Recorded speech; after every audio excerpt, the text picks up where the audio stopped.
tea cookies, thumbprint cookies, chocolate burgers. All of this and more is available at the Village Bake Shop, open from 6 to 6 Monday through Friday and 6 to 5 on Saturday. The Village Bake Shop's located at the Village Green Town Center and has been satisfying Cleveland's sweet tooth since 1961. Give them a call at 476-5179 or come and see them at the Village Green Town Center. Brownies, cupcakes, wedding and birthday cakes, muffins, pies, Danish. You're listening to Backfire with Steve Hickson on Whoop FM. Call 423-614-5553 to join in on the conversation. Now, back to Backfire. All right, we're back here live in the studio, and that phone's already ringing. Let's go ahead and take a call. Go ahead, caller. You're live. Hello, Mr. Steve. How you doing? I'm good, man. How about you? I felt sorry for you if you went to that emergency room because last time I went up there, I stayed about 6 hours. Well, I was there 6 hours, and then the pliers, the side cutters they were going to use to cut the hook out was too dull. I had to go get some out of my truck. You had to go get a tool out of your truck? Yeah. I have a two-part question for you. Should a person, when they reach 65, that you get on Medicare Part A, I think, and should the person be forced to get on Part B if he can't afford it? And my second question is, have you heard about the employment? I heard something on one of the local news channels. They said they're going to either cut it out or they're going to have to cut rates on people that draw unemployment. So I'll just listen to you and hang up. But I'm just concerned about the Medicare program. I think they start out at $99, but I think people are making, it depends on your income, and people have to pay more than that when you reach 65. Well, I'm not really that familiar with it. I don't know if these other guys are or not, but well, I mean, go ahead, guys. One of the ideas, and it's actually probably a very palatable idea, when we get in the middle of campaigns, everybody gets ugly about everything, but one of the ideas for making it more solvent is to simply push the retirement from 65 to probably 67. And, you know, in today's environment, people will go, oh, gosh, that's horrible. You have to keep in mind the reason it was set at 65 at the time was because the life expectancy was 62. Yeah. They didn't expect very many people to actually collect this benefit. So pushing it back a couple of years is probably reasonable. Now, I'm not entirely sure what he's referencing. I will say this. I personally don't think the federal government ought to be making people do much of anything that it can avoid. Okay, Franklin, it's your turn. Well, Medicare is like Social Security. It was created because there was a major problem, and that's one of the things that gets overlooked in these discussions. You have to admit it's morphed into something that it never was really originally intended to be. Well, Medicare wasn't created at the same time Social Security was. That's more of a 1960s era program. You know, what we had in this country was a population of older Americans that were living in abject poverty. And I mean the poorest of the poor. And you had folks who were unable to get any basic health care because of health or age. They weren't able to work and couldn't provide for themselves. So we created this system. And, you know, people say it. Talk about socialism. Yes. Social Security is a socialist program. But Franklin, no doubt about it. By your very statements, you're admitting that it was meant to serve a limited pool of Americans. First of all, John, I agree with you about the suggestion about raising the retirement age. I think that makes good economic sense because of the fact that people live longer than they did then. That makes sense to me. It would also extend the viability of the program another 20 or 30 years. Down the road. There's no doubt about that. Let's take a call. Go ahead, caller. You're live. Hey, Doe Ball. Yes, sir. I just want to touch on something y'all were talking about 5 minutes ago before the break. All right. This is Scott McGowan at the Old Fort. All right, Scott, how are you? I'm good. I'm fantastic. Good, man. How's the gravy this morning? Hot? Those are one of my questions is, what is a business like me with 36 employees, you know, things like that, you know, if I have to put in the care and everything, you know, I can't afford to go up on prices because I already got people griping about prices. Well, first of all, people under restaurants or businesses that are under that get a subsidy, if you will, Where help does the provide that. subsidy come from, Franklin? It's not magic money that grows on trees. Nobody said that, John. You always Wait a say minute. that like that's a position I've taken. Wait a minute. Nobody When said you say that. they get a subsidy, what do The you mean? employees do. This? Who pays for the subsidy? Right. We all do. Then we're all paying for it, But Franklin. that's the point. We're all paying for it anyway, John. But the problem is government. Who says government knows any better how to spend our Wait a money minute. than let's, we do? Let's get back to our caller. Yeah. Hey, Scott, you're saying that it's going to cost you more money to provide insurance. well, actually, he's not required Are you to provide. providing insurance now for employees? No, sir. No, sir. I don't provide any insurance. And he's not required to Franklin, at that level. but the insurance or the income tax when it first went in was only going to touch 1% of the population. Within 7 years, it was touching everybody. So nobody believes that 50 mark on employees won't next year or the next year be bumped down to 30 employees, 25 employees. They'll lower it, and you know they will. But also, my question is, this is what keeps me from opening up another restaurant. You know, if I put another oath for it, and I have to put it all under the same umbrella, and then my employees do double to 64, or 70, or 80, or so forth, can I still afford to have two? You know, I can't compete with Cracker Barrel because they're bigger than I am. But I can't. You know, I want to expand, but I can't because if I have to keep paying the government or paying for care, So Obamacare is stopping you from creating new employment for people. I feel that way, and I might be wrong. I feel that way, and I might be wrong because that is one thing that we've been thinking about expanding to the south side of town, but we hold back from it because if we do, You don't know what's coming. You don't know what's coming, do I you? don't know what I'm going to have to pay out. Well, you don't know what's coming, and that's what's wrong with businesses all over the country. I think right now they just feel unsecure. They don't know what to expect next. Anything's liable. It's kind of like those people over in Israel that are getting those bombs blown in there on them. I think the American businessman feels about like the Israels do with the bombs blowing in on them because they don't know what's coming next. Yeah, and it might be my own ignorance. I mean, by not reading up and knowing everything, just by what I listen to and what I hear. The things that scare me, to try to open up a new business. Yeah. Because I don't understand them and don't know. All right, Scott, listen, thanks a lot for calling. Call us back. Appreciate it, guys. All right, thank you. Thanks, Scott. My next question, physical cliff. The tax, are we going to keep the Bush tax cuts for a period of time, or are they going to go ahead and be enacted the first of the year or stopped? Well, you've got Democrat Patty Murray saying she thinks we ought to let us run off the fiscal cliff because it'll increase the vantage point the Democrats have in negotiations. So she's willing to allow the economy, because a lot of the economists say it could cost us actually a 5% drop in GDP. She's willing to do that so she has a better negotiating position with Republicans. That's not the position that's being what Patty put forward, Murray but- said. Well, fortunately, Patty Murray isn't the one conducting the. She's one of the leaders of the Democrat Party. Here's what the president said. First of all, All right. he's prepared to extend the tax cuts for 98% of the Americans right today. Send him the bill and he'll sign it. Number one. All right.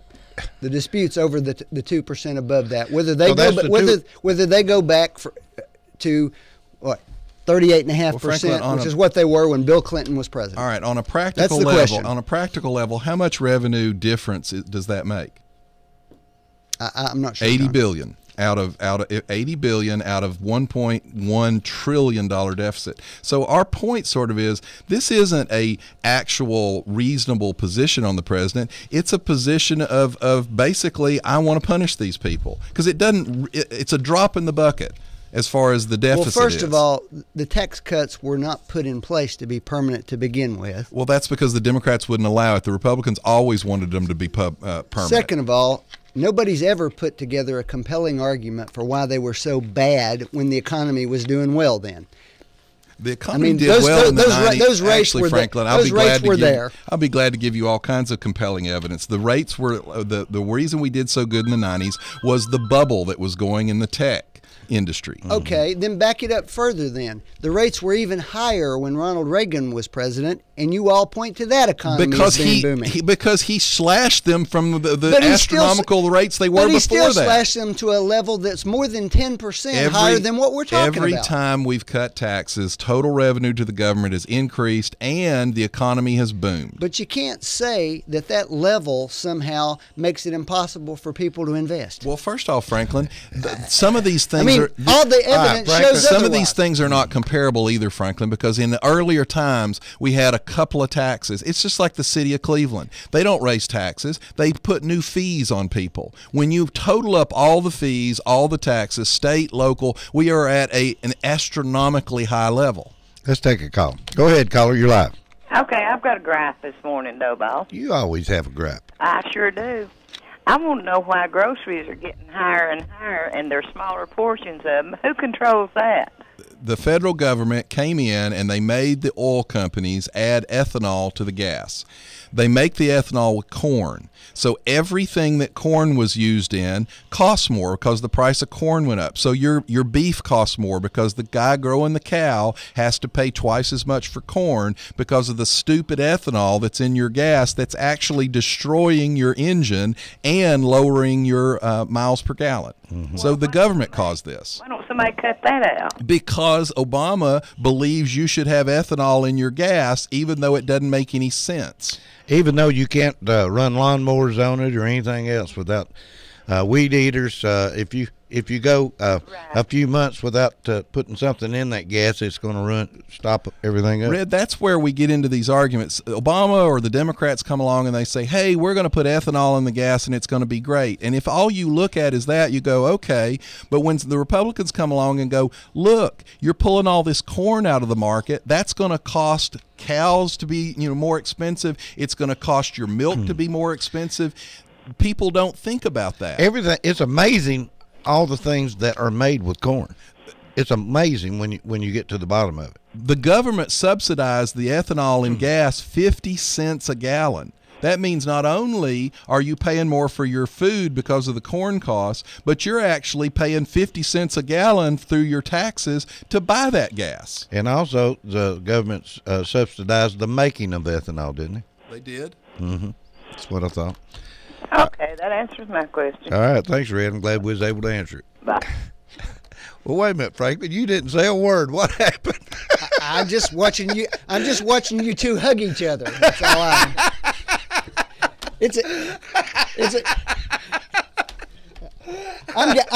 There is a table between Steve and I. I'm guessing your wives haven't experienced this much love. I tell you what, I've been rationed at home with this food cost going up like it is. Can't eat as much as I used to. I'm going to lose weight and get skinny. We're going to have a nation of skinny people. Michelle Obama's going to win. Everybody's going to be healthy. Well, I can tell you, you've got a lot of kids at Walker Valley High School that are not very happy with Michelle Obama. They've cut. My son says they get French fries maybe one day a week, and it's a little small portion. And here's the problem: my son at 15 is 6'3" and weighs 245 pounds. I hate to break this to Michelle Obama, but he eats a little bit more than a young, small, dainty lady would. I eat. heard somebody was talking about they had him on a 750 calorie a day deal out there at the school, and one boy was like 6'4", 6'5". He's playing football. He didn't have enough energy for practice. My son's 6'3", 245 pounds, playing football, and you're right, he's getting less than 1,000. That's a starvation diet. Yeah. But once again, Franklin, that's government planners sticking their nose into our day-to-day life. Let's get into something exciting here. I don't think there's anything that prevents you guys from sending lunch to school, is there? Well, Franklin, I'm paying for all the establishment to be able to buy lunch at school. I'd like to be able to buy what my son wants to eat. You can. No, you can't. Send it with him. You can't. Cook Franklin, a 4-star dinner with a silver platter and send it with him to fine, school. then let's quit building any cafeterias, any kitchens I'm not in saying the schools. that. You're complaining about something I'm that's complaining provided. about the federal government sticking their nose into how our children eat. Oh, I was wanting to talk about something exciting next. Let's talk about Walmart and the unions. What's going on with the unions all of a sudden? All of a sudden, Mr. Obama was elected, and we've got the president of the AFL-CIO. He's coming on making speeches on TV. He's doing threatening accusations. Now they're going to shut Walmart down on Black Friday. What's going on here, guys? It's terrorism tactics by the unions. Mm-hmm. Why has that become so popular lately? Walmart is one of the biggest employers in the country. Right. It's also very much anti-union. It's fought unionization for years. Right. And instead of accepting defeat like I did at the election 2 weeks ago, the unions basically say, look, if we can't get our way one way, we're going to break your back. So they're actually going to go in and try to disrupt Black Friday sales. The reason it's called Black Friday is because that's traditionally about the time that a store actually starts to turn a profit. They've lost money the entire rest of the year, and that last 2 months, or really month and a half, is when they make a profit. So what are the unions going to do? We're going to try and disrupt that. This is more of the socialist progressive agenda to basically kill the goose that laid the golden egg. Can I say, I think this Walmart flare-up at this time of year, at this soon after this election, is just a prime example of how unions will kill businesses and how unions do not need to be allowed in the federal government or in the business sector. There's no need for unions anymore. There's too many other regulations from the government to protect the employees. They don't need the unions to protect the employees anymore. Well, my question would be this, not whether you're for or against unions. Why would those employees be different from anybody else? I mean, you want a free operating marketplace. That's right. Aren't employees part of that marketplace? They are, Franklin. If they choose to get together and try to function as a unit instead of individually, isn't that their right too? They are, Franklin. Here's the problem, though. Polls show just 10% of non-union workers want to organize. So what do the unions do? They get the Democrats, Harry Reid, to put through what they call the Employee Free Choice Act, which is really a terrible misnomer, because what it does is instead of allowing an election like Franklin's talking about, a closed election where you get to vote in secret, they want the union to be able to come up to an employee with a card and stand around them and go, are you for or against the union? Sign it now. Sign it now. Now, by the way, if you're going to talk about unions, talk about Hostess. Yeah, Hostess. I was getting there. Let's talk about that. Let's talk about it. Before you go too far down that path. Let's not forget, this is a company that's been in bankruptcy twice in the last decade. Okay. Going in a third time. All right. Because they can't figure out a way to operate profitably. Because of the unions. Franklin. Oh, that's not the only reason. No, it is. Guess what? They're being trounced by their competition, and they've got unions too. But here's the point, Franklin. They lost $300 million in 2011. What group of morons in the union thought that was the time the next year to demand higher costs? Okay.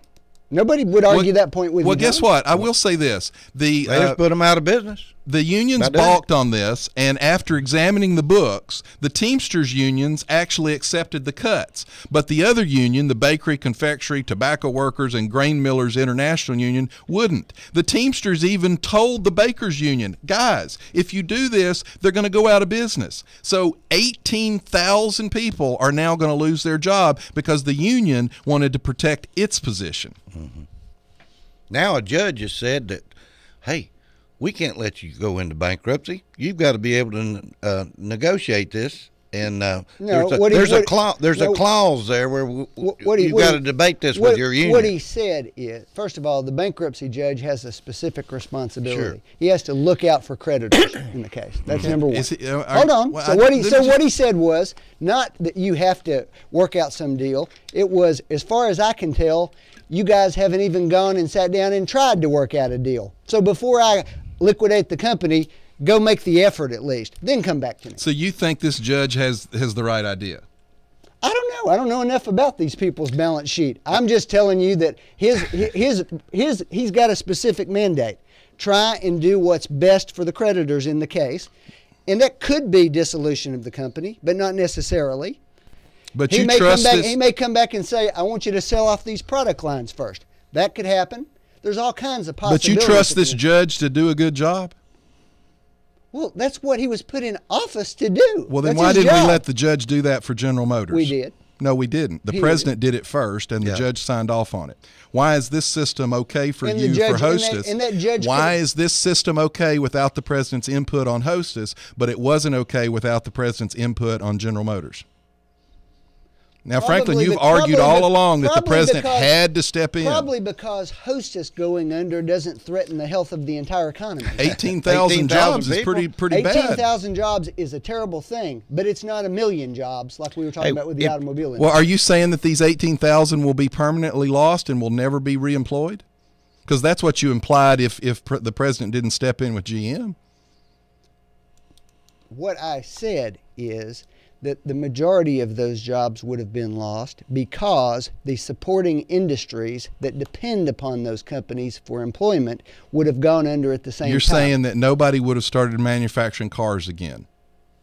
No, Ford was still in business. Ford, however, Maybe Ford would have expanded because of the GM loss. Well, if you were right, John, I'm sure Ford would have come out and opposed the auto bailout. In fact, they came out and supported it. They came out and actually asked the Congress and the president to prop up their competitors because they knew it would hurt their business as It well. would have hurt their business for a while, but not permanently, frankly. My point simply is I argued for the rule of law. I argued for the president to keep his nose out of a system that was already in place. And now with Hostess, you're telling me the system would work. I'm simply saying the system. I didn't say anything about the system sys- working. I just told you what the system is.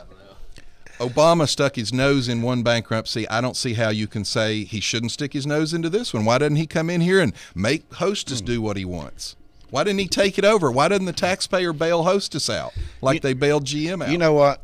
What's so amazing about this? There's several companies that are wanting to take over these Hostess products. Oh, McKee's already began gearing McKee's up. working. Everybody's ready to get this over with. Perhaps they will. Anyway, Hostess people were saying the reason that we have a hard time standing around here negotiating this nonsense is because it's costing us $1 million a day to do it, and we can't get anywhere with these crazy unions. Well, a study has indicated that if a strike goes on longer than 2 weeks, it doesn't matter what concessions the union gets. The workers lost money. Yeah. Anyway, the Twinkies will be back. A lot of people have learned how to make them at home now, so they've got some home recipes if you got to have one of these little Twinkies. You do or know something. they found Twinkies that were like 50 years old and they were still edible. I'd like to meet the person who tested that, though. I wonder what all these people are going to do that's gone out and bought all these shelves of Twinkies thinking that they've got something of value there. Well, I think those people are not the sharpest tools in the drawer in the first place. That's kind of like I know a guy went out and bought up all this World's Fair beer back when they had the World's Fair in Knoxville. That stuff rusted through the cans. Anyway, Now, I got some Billy beer, though, at home. So yeah, well, it hadn't started leaking yet. I don't know. I had looked at it in a long time. You better look. I think that stuff is actually rusted through the I cans. had looked at it in a while. Well, we've covered a lot of stuff here today. Something we didn't cover is some local things. So one of the things I saw in the paper the other day that got my attention was I think the county's looking to fund 4 new firehouses. Is that what I saw? I believe it was 4 new firehouses. Something like that. Uh-huh. Still, I'm going to be the one that says there's no way that you can hire all these people, build all these buildings, and save money. Well, I've been told that the new interim chief is having a hard time making this plan viable, that the numbers aren't matching up. Well, might be a time to look at it and see if it still needs to go forward. Well, I had a city firefighter that's been with them a long time that said that at this point, with some of the changes that have happened, they might be more open to merging the two departments. I wish they would really consider that, because I think really and truly everybody that's sitting in this room has enough common sense to know that one system will work better than two. Franklin, do you agree to that or disagree? I think there are several essential services that could be combined. The problem is you can't combine services when people in government are more interested in their power than they are in actually making a good use of taxpayer dollars. Well, when we talk about power, we need to quit worrying about power. We just need to worry about saving tax dollars. So, well, that's one of the reasons. Respectfully, I'm gonna change that just a little bit. Sure. I think reducing taxpayer dollars is always, something to be looked at. Sure. Always. Sure. But it's just as important to look at efficiency, to look at whether we need a service or not. We early on when we started this show, I said the same thing over and over again. The issue for me is, do we need the service? And if we do need it, how's the most effective way to provide it? Sure, at the lowest reasonable cost for doing it. But just to say cut taxes, I don't think advances the debate or gets us anywhere. We wouldn't say that we don't need fire coverage. We need fire coverage. The question is, how's the best way to provide it at the most reasonable cost for doing it? That's right. Okay? That's the way it ought to be, the analysis with all of the government services that we talk about. It's not just cut taxes, it's where can we save money but still provide the services that people want and need. But the problem is getting people in government to actually make a sincere effort like that, like this sequester that we're talking about, the across-the-board cuts. Unfortunately, the public wasn't told this in the election, but that was the Obama administration's idea. But their point was, if you have an across-the-board cut, which is sort of what Franklin was complaining about, and I understand, I don't disagree with him, but the point of it is to put the legislators in a bind to where they have to actually look and say, should we be doing this, or is this the best way to be doing it? People that work solely for the government and it's their whole career, for them, it's about where do I have the most power? Where do I have the most control? Unfortunately, the taxpayer's paying those bills. It's about time for us to wind it up, but I wanted to say one thing. Hillary Clinton is over in the Middle East all of a sudden. She's gone over there to clean everything up and tell these people to put on their boxing gloves if they want to fight and try not to bring any blood.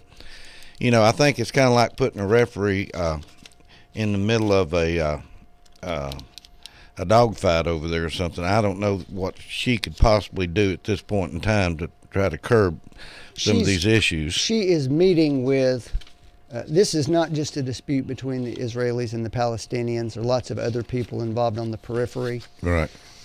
Some of whom would like to see conflict break out and some of whom would like to put the brakes on it.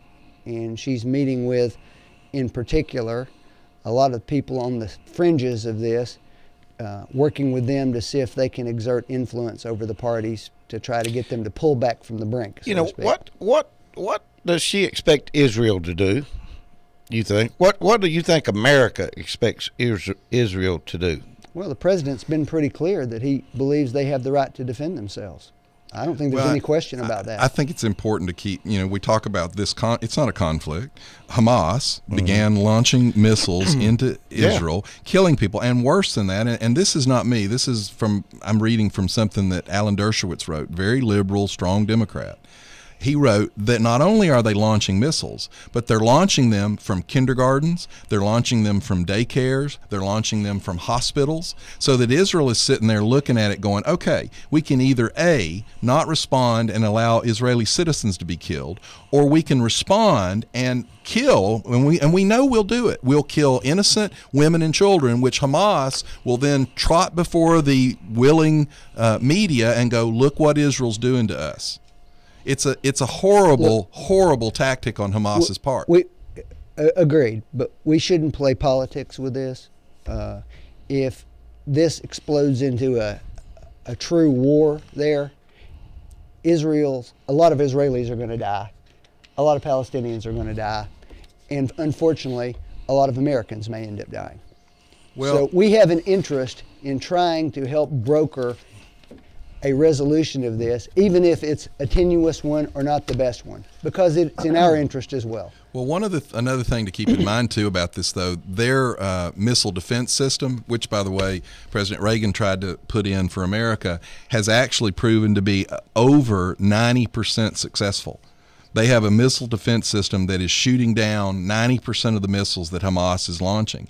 There is some thought, more on a long-term scale, that could actually shift the balance of power, because if you have the ability to basically make these missiles somewhat useless, then you change the dynamic of Hamas and even maybe Iran in trying to develop these missiles. Well, it's true that America provided a lot of these missiles that they're defending themselves with, and now they're saying, hey, send us some more. Should we send more?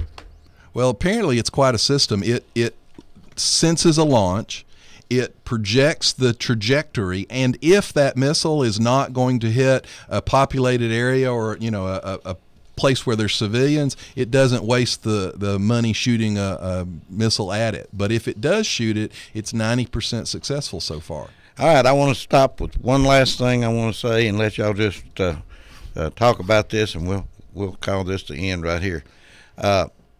We still really haven't heard anything from President Obama about the Benghazi attack, have we? Yes, he went on the air and gave a press conference where he answered questions. Well, let me just say, he got mad. Well, he got mad, and I'll address the families not through the press. I'll address the families directly, as I already have. Obama replied, and we will provide all the information that is available about what happened on that day. That is what an investigation is for. Now then, the families have been waiting for 2 months. When's the investigation going to be concluded?